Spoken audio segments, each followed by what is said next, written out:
This is a Montie Moment. I'm Johnny Montalbano. With just 2 weeks remaining in the Major League Baseball regular season, every matchup means more. And before we get to what to watch for this week around the diamond, let's show you what the current postseason picture looks like as we start this week. And as we take a look right now, the teams that have already clinched postseason berths in baseball have been the Atlanta Braves and the Los Angeles Dodgers out in the National League, and the Baltimore Orioles and the Tampa Bay Rays in the American League. And the Twins, the Brewers, the Phillies, and the Astros are almost there. And teams that are in good shape right now, as we talk, are the Blue Jays, the Rangers, the D-backs, and the Mariners. The Cubs, the Marlins, the Reds, and the Giants are still in the mix, as we discussed as well. So really not a whole lot is set in stone as we come down the stretch of this Major League Baseball regular season. You know, we still got to decide if we got division winners, if we got wild card winners. So races and stuff. Really what's going to be. I mean, the only thing that's really been clinched right now is that the Braves have clinched the NL East and a first-round bye. The Dodgers have clinched the NL West. The Orioles and the Rays have clinched a postseason berth, but they're right neck and neck right now for the American League East. So still a lot to do. The Twins have a magic number of 5. The Brewers have a magic number of 7. The Twins have 5 to clinch the AL Central. The Brewers 7 in the NL Central. So we still have a lot to decide here of this week in baseball. So coming down the stretch, I'll be honest with you, I mean, as a Yankees fan, there's not been much to watch this year. But as a baseball fan, there has been these next couple of weeks are coming down the stretch are going to be ones to watch. But 5 big series happening in baseball this week. It's a must-watch week if you're a baseball fan because we've got series between division rivals that can narrow the pool of National League wildcard contenders. We got a matchup of the new guard and the old guard at the top of the American League standings, and 2 more series that will have massive AL East and AL wildcard implications. So let's get to it here for Major League Baseball. This week, we've got 2 teams that have not met in 2023 before this week, and that's the Twins and the Reds, who are playing a 3-game series Monday through Wednesday. They last faced off in 2021. They split a pair of 2-game series. While these 2 interleague foes, they're not jockeying for another for postseason positioning, the 3-game set in Cincinnati is meaningful for both squads because the Twins have a chance to put away the Guardians for good and clinch the AL Central. Like I said, their magic number is 5. They've led for the majority of the season there. The Reds are in a competitive NL wildcard race, and they pretty much need to win every chance they get. What to watch out for in the series has been Royce Lewis. You know, it's not just the 4 Grand Slams that he's had in a 19-game span. He's had a very impressive rookie season across the board. He's a top 100 prospect in Major League Baseball, and really it's actually kind of a cool storyline because he's had 2 torn ACLs in his right knee, which sidelined him for much of the 21 and 22 season, and he's been a staple in that Twins lineup as well as one of the best young hitters in Major League Baseball. So we'll see if the Twins can, by the end of this week, clinch that AL Central. Like we said, the magic number is 5. Also this week, this could be a postseason preview series between the Baltimore Orioles and the Houston Astros. It's the first time they've met all season. Actually, this is the second time. The first time they met, you had Kyle Tucker hitting a go-ahead grand slam for a Houston win back in early August. The Astros took 2 out of 3, but you had the Orioles, who did play on Monday night against the Astros, have a dramatic come-from-behind win as well. You have the number 1 seed in the American League against the defending World Series champions. I mean, it's not much. It's hard to do much better than that in MLB's closing weeks. And like we said, you know, the Orioles they're in the playoffs, but they're still fighting for the AL East crown. The Rays not that far behind here as we come down the stretch with just 2 weeks to go. And really, it just seems like the American League East has just been turned upside down. These were 2 teams that were really at the bottom for years past, but now they're on top. And the Orioles clinched their first postseason appearance since 2016. The Astros have made the playoffs every year since their World Series win in 2017. Houston currently leading the crowded AL West race with the Mariners and the Rangers within striking distance. The Astros own the tiebreaker over their in-state rivals, but would lose out to a tiebreaker scenario with Seattle.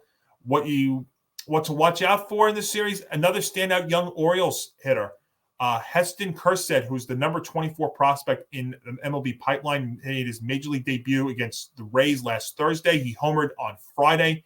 He fits pretty well in that Orioles young lineup there with AL Rookie of the Year Gunnar Henderson, potential AL Rookie of the Year, and 2022 AL Rookie of the Year runner-up Adley Rutschman. So a cool series there. Wouldn't be surprised these 2 met each other in October. Two-game series starting Tuesday between the Giants and the Diamondbacks. The Giants hold a 6.5 game edge, 6-5 edge, I should say, in the series between these two. After losing 3 out of 4 in Phoenix in May, the Giants have gone 5-2 against Arizona at Oracle Park. It's only a 2-game series, but this series could be a decisive one when it comes down to the NL wildcard picture. Both the Giants and the D-backs are eliminated from NL West contention, but they still have a chance in the NL wildcard. It's a crowded field, though, because you've got the Phillies, the Cubs, the Marlins, and the Reds also in that mix, and only 3 of the 6 teams can end up in a wildcard series. The head-to-head tiebreaker between the Giants and the D-backs is on the line as well. San Francisco needs just 1 win in this 2-game series to clinch that. And if the Giants won the tiebreaker and they finished with the same record, they would have the edge when it comes to postseason positioning. It should be a massive series out there in Chase Field. And if you like good starting pitching, then this is a series for you. You have the Giants expected to go with Alex Cobb, who came within 1 out of a no-hitter against the Reds late August.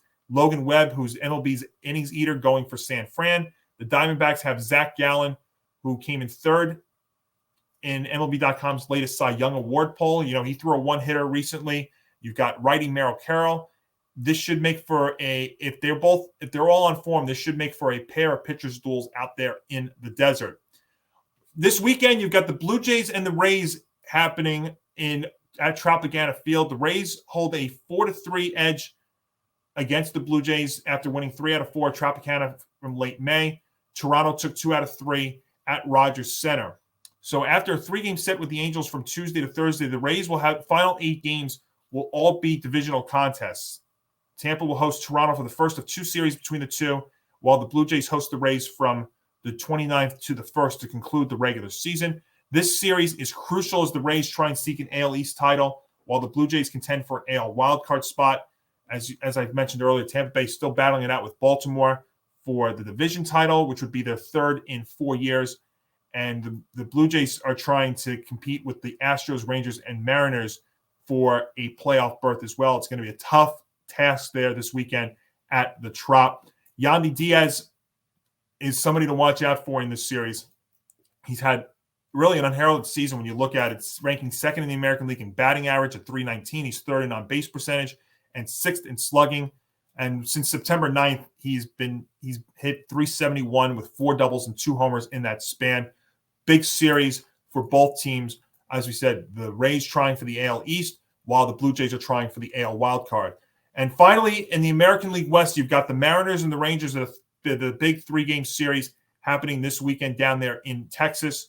The Rangers own a 5-1 record against the Mariners this season. Seattle's only win came in the middle of a 3-game series back at T-Mobile Park. But this is one of 2 remaining between these pair of AL West clubs. They'll play again for 4 games to close out the regular season in Seattle. The Mariners face a 4-game deficit in the season series and would have to win 6 of the 7 to win the head-to-head tiebreaker, which, tiebreakers could be something when you look at how crowded these 2 wildcard leagues are. But a chance to finish ahead of the Rangers in the standings and render that tiebreaker null and void is also on the line. The Mariners, they've been one of the best teams in baseball in the second half. They've while the Rangers have won 6 straight before being swept by the Guardians over the weekend.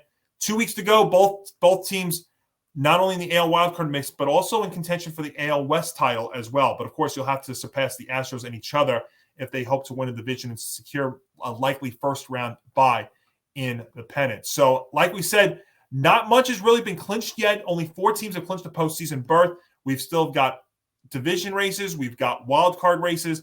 If you're a baseball fan, buckle up. These last 2 weeks are going to be some to watch, with still a lot to be determined. So enjoy it, everybody, as we come down the stretch of the MLB postseason. And, of course, once we get into the playoffs, we will definitely be spending a lot more time talking about that here on the Montie Moment. Start of a big week here for us on the Montie Moment. Coming up on Wednesday, we've got a huge college football Week 4 preview. We're going to have Brody Sorbera from our blog post here at the Into the Bench Podcast Network talking. We'll have that on Wednesday. On Thursday, we'll preview Week 3 of the NFL between the Giants and the 49ers, kicking off on Thursday Night Football. And then Friday at noon Eastern, Week 3 of Football Friday against the spread. So like I said, we're coming down the stretch of September. We get into October, And sports, it just keeps going and going and going. So I'll see you throughout the week here on the Empty the Bench Podcast Network. For more, like us on Facebook and X at GameOnETB. You can follow me on X and Instagram at Montalbano NY. Of course, check us out also on Instagram at GameOnETB. You can also check us out at etbpodcast.com for great blog posts about baseball, about college football, about any of your favorite sports.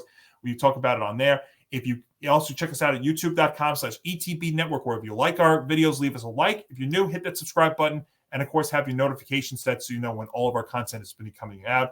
And if you have to be on the go, can't watch us on YouTube, you can check us out on wherever you get your favorite podcasts.